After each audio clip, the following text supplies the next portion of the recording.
ideia aqui é fazer um corte bem no meio dele.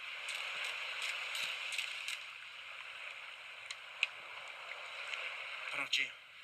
Olha aqui, você pode ver aqui dentro toda a areia e as entranhas, que eu não quero. Mas embaixo disso aqui, tá vendo esses pedacinhos marrons?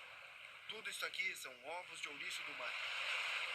E todos esses ovos são bons de comer. Dizem que isso aqui é o caviar do mar.